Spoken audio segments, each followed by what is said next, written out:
طبرانی کی ایک صحیح روایت ہے، اب ثقفی نبی صلی اللہ علیہ وسلم سے روایت کرتے ہیں، آپ نے فرمایا روزانہ آدھی رات کے وقت آسمان کے دروازے کھول دیے جاتے ہیں اور ایک پکارنے والا فرشتہ پکارتا ہے کوئی دعا کرنے والا جس کی دعا قبول کی جائے، کوئی سوال کرنے والا جس کا سوال پورا کیا جائے، کوئی مصیبت زدہ جو دعا کرے اور اس کی مصیبت دور کر دی جائے. یعنی آدھی رات کے بعد دعائیں قبول ہونے لگ جاتی ہیں.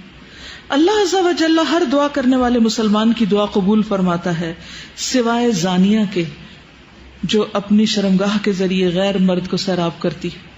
زانیہ عورت جو مرد کا دل بہلاتی ہے زنا کے ذریعے، اس کی دعا نہیں قبول ہوتی. پھر زنا کرنے والے لوگ خود اپنے آپ کو اللہ کے عذاب کا مستحق بنا لیتے ہیں.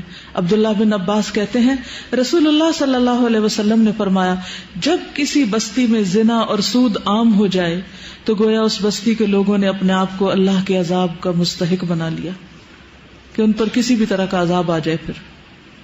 پھر اسی طرح زانی کو دنیا میں بھی اللہ کی طرف سے سزا مل کے رہتی ہے. یعنی ایک ایسا جرم ہے کہ جس کی سزا دنیا میں بھی ملتی ہے. حضرت انس کہتے ہیں رسول اللہ صلی اللہ علیہ وسلم نے فرمایا 2 گناہ ایسے ہیں جن کی سزا میں جلدی کی جاتی ہے اور دنیا ہی میں دے دی جاتی ہے. نمبر 1 زنا اور نمبر 2 والدین کی نافرمانی، ماں باپ کی بات نہ ماننا.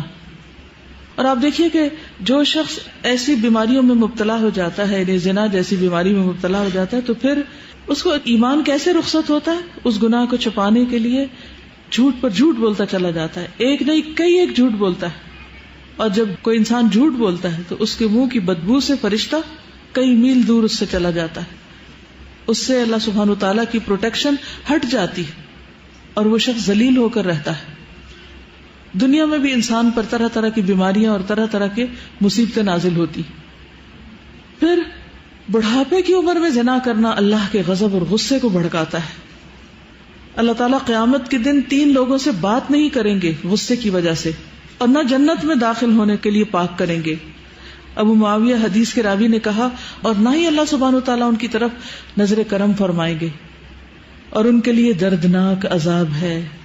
نمبر 1 بوڑھا زانی، دوسرا جھوٹا حکمران، اور تیسرے متکبر فقیر. پھر اسی طرح جس بستی میں زنا عام ہو جائے وہاں موتیں بہت ہونے لگتی ہیں، موت کی کثرت ہو جاتی، قتل کی کثرت ہو جاتی. پھر اسی طرح کسی بھی غیر حاضر شخص کی بیوی سے زنا کرنے والے شخص پر اللہ تعالیٰ قیامت کے روز ایک سانپ مسلط کر دیں گے. یعنی کسی عورت کا شوہر کہیں گیا ہوا ہے اور ظاہر ہے کہ ہسبینڈ کا یہ کام ہے کہ بیوی کو پروٹیکٹ کرے، اور وہ اکیلی ہے، تو اس کو اکیلا پا کر کسی نے اس کے ساتھ اگر برائی کی تو ایسا شخص قیامت کے دن اس انجام سے دوچار ہوگا. عبداللہ بن عمرو کہتے ہیں رسول اللہ صلی اللہ علیہ وسلم نے فرمایا جو شخص کسی غیر حاضر آدمی کی بیوی کے بستر پر آ کر بیٹھتا ہے اس کا انجام اس شخص جیسا ہے جسے قیامت کے روز زہریلے سانپوں میں سے ایک سانپ ڈسے گا. پھر ہمسائے کی بیوی سے زنا کرنے کا عذاب یا اس کی سزا کسی بھی دوسری عورت کے ساتھ زنا کرنے سے 10 گنا زیادہ ہے، کیونکہ ہمسایوں کا حق ہمسائیگی بھی پامال کیا گیا. حضرت مقداد بن اسود کہتے ہیں رسول اللہ صلی اللہ علیہ وسلم نے اپنے صحابہ سے دریافت فرمایا زنا کے بارے میں تمہارا کیا خیال ہے؟ صحابہ نے عرض کی زنا کو اللہ اور اس کے رسول نے حرام قرار دیا ہے، لہذا وہ قیامت تک حرام ہے.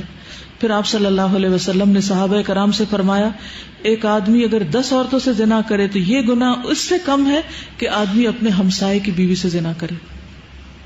ہمسائے کی بیوی سے زنا ایک تو حق ہمسائیگی پامال ہوتا ہے، اس کے علاوہ کیا وجہ ہے کہ اس کو کیوں زیادہ برا کہا گیا؟ اعتماد کا رشتہ ہوتا ہے اور ساتھ ساتھ گھر ہوتے ہیں نا، تو سارے راز معلوم ہوتے ہیں، کس دن کون اکیلا ہے، کون گھر میں ہے نہیں ہے. پھر اسی طرح تانک جھانک کے مواقع بھی ہوتے ہیں اور کئی طرح کی خرابیاں اس میں آ جاتی. کسی بھی وقت پیس آف مائنڈ نہیں رہتا، انسان ایک خوف کا شکار رہتا ہے. کیا آپ کو پتا ہے کہ آخرت میں ایسے شخص کا انجام کیا ہے؟ کسی کو معلوم ہے؟ جو دنیا میں زنا کرتا ہے قیامت کے دن اس کا انجام کیا ہے؟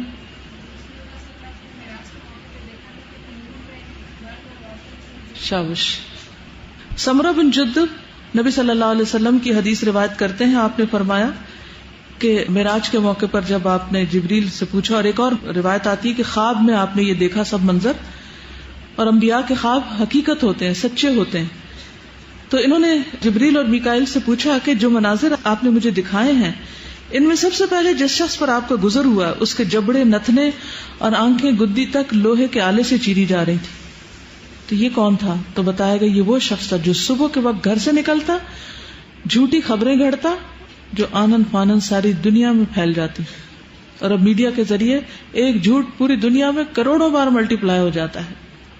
اور ننگے مرد اور عورتیں جو آپ نے تنور میں جلتے دیکھے، کتنا ٹائٹ ہوتا ہے، وہ زانی مرد اور عورتیں تھیں، یعنی دنیا میں زنا کرنے والے مرد اور عورتیں اس تنور کے اندر آگ میں جل رہے تھے. اور تیسرا شخص جو خون کی ندی میں غوطے کھا رہا تھا، جس کے منہ میں بار بار پتھر ڈالے جا رہے تھے، یہ وہ شخص تھا جو دنیا میں سود کھاتا تھا. تو آپ دیکھیے کہ یہ ایک ایسی بیماری ہے، ایک ایسی خرابی ہے کہ جس کو افسوس کے ساتھ کہنا پڑتا ہے کہ اس مسلمان معاشرے میں اب آزادی کے نام پر خرابی بھی نہیں سمجھا جاتا. یعنی ایک وقت تھا کہ جب اسے ایک بہت ہی بڑی برائی سمجھا جاتا تھا، اور کوئی شخص اگر ایسی برائی کے قریب سے پھٹکتا تو اس کو ایک ذلت کی نگاہ سے دیکھا جاتا تھا، اسے ذلت اور رسوائی کا سامنا کرنا پڑتا. لیکن اب آپ دیکھتے ہیں کہ عموماً لوگ اس کو برا نہیں سمجھتے یا معمولی سمجھتے، کہتے اچھا کر لیا غلط کام، پھر توبہ کر لیں گے، معافی مانگ لیں گے.